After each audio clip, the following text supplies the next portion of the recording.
In early 1968, Orangeburg, South Carolina, was a staunchly conservative, rural-oriented town of 20,000 located 40 miles southeast of the state capital of Columbia. Orangeburg is the home of two historically black colleges, South Carolina State University and Claflin College. In 1968, there was only one bowling alley, and it was still a whites-only establishment. On February 5th, a group of about 40 students marched to the bowling alley to protest the continued segregation. On February 6th, the students returned and events escalated to a violent altercation between police and students. Policemen used their riot sticks as clubs to force the students to retreat from the parking lot. Multiple people at the scene witnessed a female student being clubbed by one officer while she was restrained by another. Tensions were high, and the governor responded by sending state law enforcement and National Guard troops to Orangeburg. On the night of February 8th, students lit a bonfire in the front of the entrance to State College, now University, and taunted law enforcement officers who were positioned all along the front of campus. Some students threw objects, including rocks and pieces of wood. Patrolman David Shealy was hit in the face by a banister railing and appeared to be severely injured. Suddenly, the cold night air crackled with the sound of gunfire.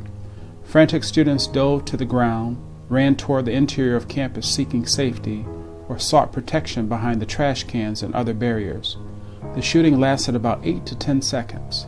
The scene resembled a war zone, except only one side was firing. At least 30 young men and women suffered bullet wounds.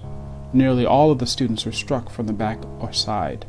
Some were wounded in the soles of their feet as they fell to the ground in search of cover. Henry Smith, a State College sophomore, Samuel Hammond, a State College freshman and halfback on the football team, Delano Middleton, a high school student whose mother worked at State College, died from their wounds.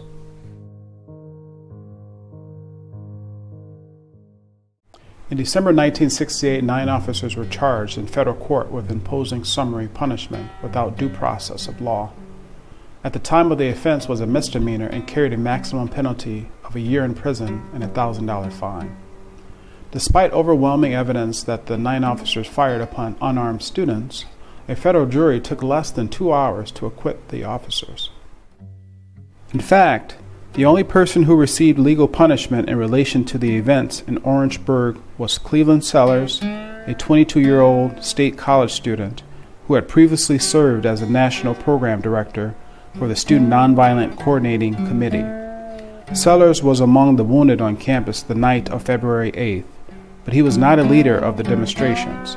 Sellers was charged with a whole host of crimes, including inciting a riot and assault and battery with the intent to kill. A state jury convicted Sellers on a riot charge and sentenced him to 1 year in prison. On July 20th, 1993, 25 years after what is now often referred to as the Orangeburg Massacre, Sellers received a pardon from the state of South Carolina.